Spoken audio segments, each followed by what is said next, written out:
बाथ्राखौथ' आं मिडियानि गेजेरबो नायदों आंखौ अकर्मण्यबो होननानै बुंनाय आं मिडियायाव नुदों। दा अकर्मण्य होननाय लोगो लोगोथ' जाय माने अकर्मण्य बेथ' खामानिखौनो मावनो हाया। दा नोंनो मिथिगौ नोंसोरनो माने बे सुक्लाय सेरफाङाव फैबाय थायो। जा आंनि खामानि मावनायखौ रायजो राजाया मोजां मोनो ना मोना मोनदों ना मोनाखै नोंसोरो मिथिगौ। दिनै नाय आं उदाहरन एसेल'सो होनो नागिरदों। गोबां होबाथाय एसे गोबाव जागोन। आं मोननैसोल' उदाहरन होनो नागिरदों। आं जुदि अकर्मण्यब्ला दिनै सुक्लायाव 2007 आव बिल्डिं मोनसे बानायदोंमोन जे ITI बानायनो ITI जोनोम होदोंमोन। बिल्डिंल' अनलि सरकारि जायाखै आरो 2007 निफ्राय जेनेबा 2020 बेसेबां बोसोर जाखो 2020 आं इलेक्सन देरहादों। इलेक्सन देरहानायनि उनाव आङो सुक्लायनि बे ITI आव थांबाय। थांना नुबाय एकदम बे बिसार बाहायनो जुमायनि बथलल' दङ बियार बथल ओरैबायदि बिराद दुखु नांबाय आं नुनानै बे ITI खौ जुदि आं सरकारिकरन खालामनो हायोब्ला बे ITI नि गेजेरजों गोबां आखाइनि बिद्दा जों माने स्किलनि थाखाय जों फोरोंनो हागोन होननानै आं मोनसे पजिसन लाबाय। लानानै आङो स्टेटआव चिफ डिपार्टमेन्टआव थांनानै डाइरेक्टरखौ लोगो मोनबाय। डाइरेक्टरखौ लोगो हमनानै आङो डाइरेक्टरखौ बुंबाय जे आंनाव मोनसे आशिर्बाद नांगौ। जोंनाव सुक्लायाव मोनसे 2007 आव बिल्डिं जानाय दङ बिल्डिं बानायनाय दं। बेखौ सरकारिकरन खालामनाय नोंनि आशिर्बाद मोनोबा आं बेखौ खालामनो हायोबा मोनसे रायजोनि बिराद गिदिर खामानि जागोन। मानो होनबा बे जोंनि जायगाया बिराद बेकवर्ड जायगा। बेयाव फिसा फिसा स्किल जों फोरोंनो हायोबा बिराद समाजनि थाखाय मोजां जागोन। दा डाइरेक्टरा माने 50 लाख थाखा आंनो फैनानै नायफैनानै 50 लाख थाखा स्किम माने रिन'भेसन खालामनो थाखाय बानायनो थाखाय हरबाय। बिनि उनाव आङो रिन'भेसन खालामनानै सरकारिकरन जाबाय। दिनै नों नाय ट्रेड मोनथाम सोलिगासिनो फिटार डिजेल मेकानिक आरो इलेक्ट्रिसियान मोनथाम माने ट्रेड सोलिगासिनो दं। ट्रेड सोलिनानै दिनैहाय बे ट्रेड पास खालामनाय माने फरायसाफ्रा दिनैहाय स्टुडेन्टफ्रा जेब्ला ITI कर्स जोब्बाय दा बिनि उनाव कम्पानिफ्रा लानानै थांगासिनो दं। 22 थांनाय बारनिखौबो कर्स जोबनायखौ 22,000 खरि दरमा होनानै लांदों गवा कम्पानिया। थ' बिमान गिदिर खामानि मावनानै होबाय आंनि दिनाव। आंनो अकर्मण्य जायोबा बोरै जानो बेखौ रायजोआबो बिसास खालामो। नोंसोर नायनाय ड्राइभिं स्कुलखौ दाखालिबावसो नोंसोरनि मिडिया गासिबो मिथिगौ फैदों नोंसोरनो। दा ड्राइभिं स्कुलखौ आंहा मोनसे सिमां दंमोन। गोबां एक्सिडेन्ट जायो माने जों मोजां ड्राइभार गाव सालायनायाव मोजां अभिगता गैयिनि थाखाय ट्रेनिं पास नङिनि थाखाय माने गासिबो रोंगौथि गैयिनि थाखाय माने किसुमान माने एक्सिडेन्टनि संख्या बारायदों। बेखौ आं मारै कन्ट्रल खालामनो मारै एसे खमायनो होनना साननानै आङो मोजां ड्राइभार दिहुननो थाखाय आङो ड्राइभिं स्कुल बानायदोंमोन। आरो देग्लाय सम्पुर्ण जाबाय आरो अपेनिंबो जाबाय। 200 जन ड्राइभारजों गिबि खेब जों फोरोंबाय। गोबां बास ड्राइभार ओंखारबाय आरो फिसा एल्ट' गारि ओंखारबाय। हिनजावफ्रानो दिनै 30 जननि बारा आं सार्टिफिकेट खम दिननि गेजेराव होगोन। थ' आरो एबार 700 जन आरो फोरोंबावगोन। अलरेडि इमान फर्म लांदों 500 जननि बारा जाबाय दा 700 जना। दा इमान मानसिफ्रा गोसो ड्राइभार सोलोंनो थाखाय। सोरबा सानदों जे आं ड्राइभार सोलोंनानै कम्पानियाव साख्रि मावगोन। सोरबा सानदों गुबुनावबो आं ड्राइभार खालामनानै आं न'खरखौ खुंगोन। दा बेबायदि सिमांखौ बे माने दुखिया मानसिनि बे अहहाय मानसिफोरनि सिमांखौ जाफुंहोनो रावबो हायाखैमोन। दिनै आं फैनानै बेखौ ड्राइभिं स्कुल खुलिनानै दिनै अहहाय सेंग्राफोरखौ दिनै सिख्लाफोरखौ आङो नङा होमबा एसेबाबोथ' सहाय खालामनाय जाबाय। दा आं इमान मोजां मोनसे खामानि मावनाय मानसिया जुदि दिनैहाय अकर्मण्य होनोबा बेखौ सोर बिसास खालामनो बेथ' नंखाया ना बिसास खालामो। दा नोंसोर माने मेडिकेल मोनसे दं 30 बेडेड हस्पिटाल जगेन बसुमतारी मेम'रियेल हस्पिटाल। आं जेब्ला इलेक्सन देरहादोंमोन देरहानायनि सिगाङाव सासे डाक्टार दंमोन। बेबो डाक्टाराबो थांबाय गैला सासेबो डाक्टार गैयाबा मेडिकेलावसो बेमारखौ लाङो। आं मोनसे सिन्था खालामबाय बेथ' बिराद मानब सम्पद। बेजों माने दुखिया मानसिफ्रा दिनैहाय गुवाहाटियाव लांनो हाया। बेमाराथ' धनि गरिब नाया गरिबा बेमार जायोबा खाथियाव जुदि बे अनुस्थानखौ जुदि मोजां खालामनो हायोबा आंनि नाजानाय अनुस्थानखौ मोजां खालामोबा बे ओनसोलनि रायजो राजाया बयबो मोजां जागोन होननानै आं नाजायै बिदिनो आङो गोबां माने खामानि मावबाय। बिनि उनाव डाक्टारखौ बिदिनो दिनैसो गाबोनसो जयेन्ट डाइरेक्टरजों रायलायनानै आरो EM जों रायलायनानै दिनै डाक्टारा 4 जाबाय। दा देग्लाय माने सार्भे थांनाय बारनि सार्भेआव A ग्रेड मोनदों। जगेन बसुमतारी मेम'रियेल हस्पिटाला A ग्रेड मोनदों। A ग्रेड ओरैनो मोना बेयाव गासिबो नायनानैसो A ग्रेड होयो। आरो बे मेडिकेलाव दा सुक्लायनि मेडिकेलाव 100 जननिबो बारा पेसेन्ट जायो। मानो पेसेन्ट जायो बिराद मोजां मोनो रायजो राजाया। बेयाव थाङोबा बेमारा हामो डाक्टार दङ मोजां होननानैसो बेयाव फैयो। 100 जन माने पेसेन्ट बारा जानाय माने बे माने जगेन बसुमतारी 30 बेडेड हस्पिटालखौ मानसिफ्रा अनसायबाय। बेखिनिखौथ' आं बानायना होबाय आरो बेखिनिखौ सिगां बानायनो हायाखैमोन। बानायनो हायै मानसिया मोजां खामानि मावग्रा जायोबा आं बानायना होबाय आं अकर्मण्य जायो बेखौथ' रायजोआ बिसास खालामा।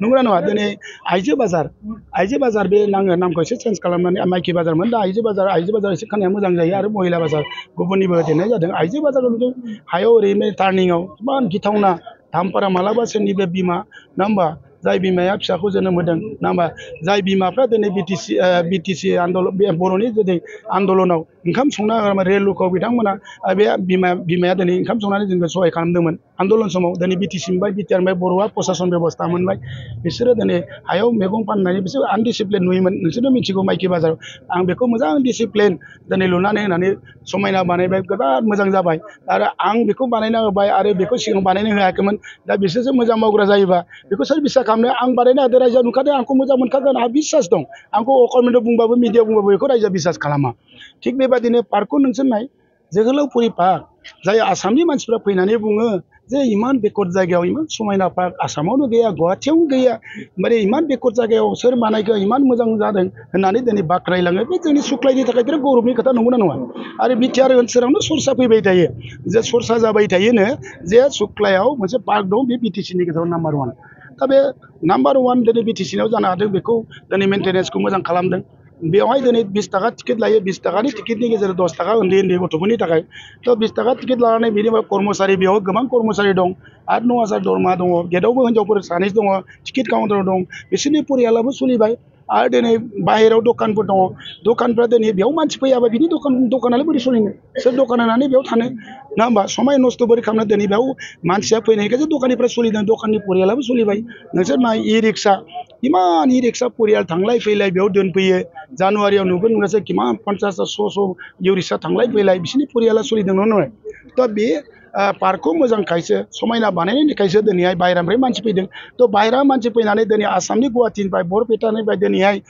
दिनै नलबारिनिफ्राय क'क्राझारनिफ्राय जुदि नोङो उदालगुरिनिफ्राय फैनानै जे सुख्लाय सेरफाङाव फैनानै पार्कखौ नायफैनायाव बेयाव खरसा खालामफैनाया बे सुख्लाय सेरफां रायजोनि थाखाय मोजां जायाखै नामा दा बेखौ रायजो राजाया मोजां मोनदों जाय मानसिया बेखौ मोजां मोनाखै बिसोरो मोजांखौ लुगैया होननानै सानना लानो हायो दा रायजो राजा बेखौसो बुजिगोन दा पार्कखौ दिनै सोरबा बुंदोंनो आं इलेक्सन देरहाबा आङो पार्कखौ फ्रि हगारगोन होनना बुंदोंनो आरो पार्कखौ फ्रि हगारबा नोङो बेयाव जों हाग्रा जायोबा बेखौ सोर नायफैगोन सोर फैगोन आरो मानसियानो मोजां मोनाबा हाग्रा बंग्राखौ नायनोथ' मानसिया फैया समायनाखायसो मोजांखायसो फैदों होमबा मानसि फैनानै बेयाव इक'नमिक ग्रथ जानाय बेयाव बे ओनसोला डेभेलप जानायखौ जोङो लुबैनांगौ बयबो आं बेखायनो रिकुवेस्ट खालामदों जाहाथे बेफोरखौ बुंनानै राजनिति दा खालाम समाजनि मोजांखौ जों बयबो मोजां बुंनांगौ थिग बेबायदिनो नाय आंखौ कमेन्ट होदों होननानै दहाय बे मिडियायाव सोंदों बे माने गुबुन दहाय आङो मोननैसो मिडियायाव होखांबाय बिसोरबो सोंदों जे नोंखौथ' अकर्मण्य होनदों आरो अकर्मण्य बेबायदि अनुष्ठानफोरखौ बानायनायनि एग्रिकालसार अफिसनि खाथिनि बे बिल्डिङा एग्रिकालसार अफिस आं सासे आबादारिमोन आबादारि आं मैखोम आबादारि होननानै बयबो मिथियो कमार्शियेल आबादारि होननानै आंखौ मिथियो आबादारिनिफ्राय फैयै फैयै आं राजनितियाव फैबाय बिसिडिआव आङो इलेक्सन गेलेनायाव बेयाव जेनदोंमोन आं 2020आव बिजेपिनिफ्राय इलेक्सन गेलेनानै देरहाबाय आङो 4.5 बोसोर आं दायित्व लाना खामानि मावगासिनो दं आङो जेब्ला गिबि देरहाबाय 2020आव देरहानायनि उनाव सिमां लाबाय जे जोंनि आबादारिफोरनि जि माने स्किमफोर आसनिफोर दिनै जों बास्कायाव थांनानै जोंहा समाय गैया जोंनि आबादारिफ्रा खेथि मावनो बेस्थ' तामुलपुरा साब डिभिजन बेयाव थांनो थाखाय सम गैया बेनिखायनो जोङो माने जों अफिसारखौ लोगो मोनैनि थाखाय जोंनि आबादारिनि स्किम जि आसनि सरकार लानाय मोजां मोजां बेखौ जों मिथिनाया मोननो हाया आं सानबाय जों बन्चित जाना दङ जोंनि सुख्लाया बेखौ आं बन्चितनिफ्राय माने मुक्त खालामनो आंहा मोनसे अननाय दं आबादारिफोर आं आबादारिमोन सासे बेनि उनाव आं 2021आव आङो प्रप'जाल मोनसे होदोंमोन एग्रिकालसार नलेज सेन्टारनि थाखाय बे प्रप'जाला फार्स्टआव केन्सेल जादों आं 2022आव आङो आरो प्रप'जालखौ साबमिट खालामदों प्रप'जाल एक्सेप्ट जादों आरो दिनैहाय नों बिल्डिंआव कमप्लिट जाबाय कमप्लिट जानायनि उनाव दा फार्निचार फैबाय आरो गासिबो माने एसि हरदों थारमाने रुमाव एडिअ जग्रा एसि जाजोबगोन एडिअ न'आव रुमाव एसि दाखालि एसि हरदों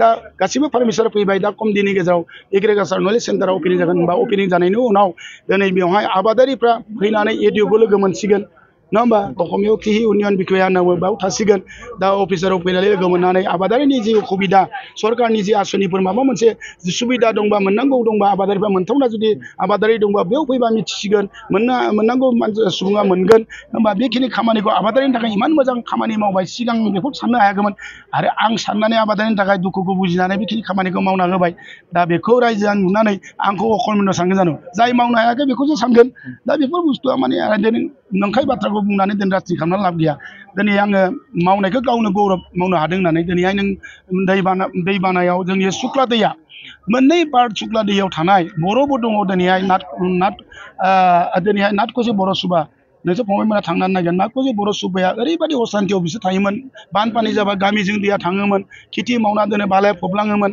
आरो बेबायदिनो दिगपार होननाय बर' गामि बिदिनो गोबां माने खाथि खाथि दिनैहाय नाथखुसि बर' सुबा दङ ओरैहाय माने बोग्रिबारि होननाय बिसोरसो बुजिगौ बे माने दै जिङाव थानाय रायजो राजाफ्रासो किमान दुखुआव थायोमोन दैज्लां जाबानो टेनसन माइ गायना दोनो बे माइखौ मोनगोन ना मोना माने कुनु हराव माने उन्दुना गोबां नोंसोर थैनायखौथ' मिथिगौ मिडियायाव नोंसोर मिथिगौ दिनै फुख्रिबाराव थैदों मगल दङ थैदों बिदिनो बे दै बानानि गेजेरजों आंहा मोनसे सिमां दंमोन बे समस्याखौ मारै रायजोनि समस्याखौ समाधान खालामनो हागोन आं सासे प्रतिनिधि हिसाबै दायित्व लानानै खामानि मावबाय थादोंमोन मावबोनानै आं दिनै एसे गाबोन एसे बे समस्याखौ दिनैहाय समाधान खालामनो हानाय बायदि मोनबाय आङो दिनै नोङो दिगपार थांनानै नायबा माथुरि नुगोन नोङो दिनै नोङो एकदम आंनि समस्ति बारजोबनाय एकदम समस्ति सिमासिम गासै थांनाय बाराव देग्लाय सिगाङाव 17 किल'मिटार सेंसन जादों मथुरि मालाबाबो माने 1 किल'मिटारखौ मावना होआखैमोन दिनै आं 2020नि इलेक्सन देरहानायनि उनाव माथुरि 17 किल'मिटार मावबाय दाखालि जोंनि आसामनि मन्त्रि पियुष हाजरिका सारा फैदोंमोन माने मथुरिखौ नायनो थाखाय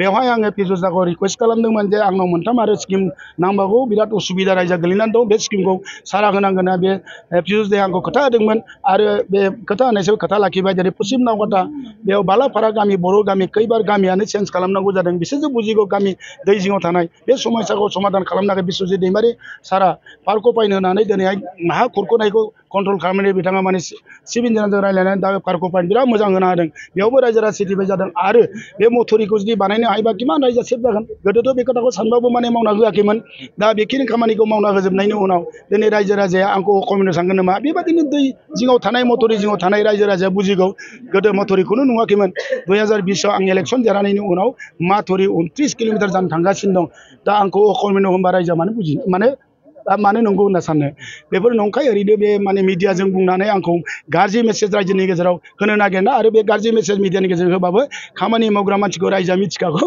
आरो गासिबो प्रमानखौ आङो मिडियानि गेजेरजों आरो गोबां लामा बानायदों बे लामा आरो मास मोनसे मोननैनि गेजेराव आरो लामा बहुत फैगासिनो दं गासिबो लामा जेब्ला सेंसन जानानै आङो जेब्ला अपेनिं खालामगोन बिनि उनाव खैथा लामा बानायदों आरो आं बेसेबां माने सेन्ट गेबेल सिसि ब्लक बेसेबां लामा बानायखो आरो मिडियानि गेजेरजों रायजोनि गेजेराव आङो फोरमायनो हागोन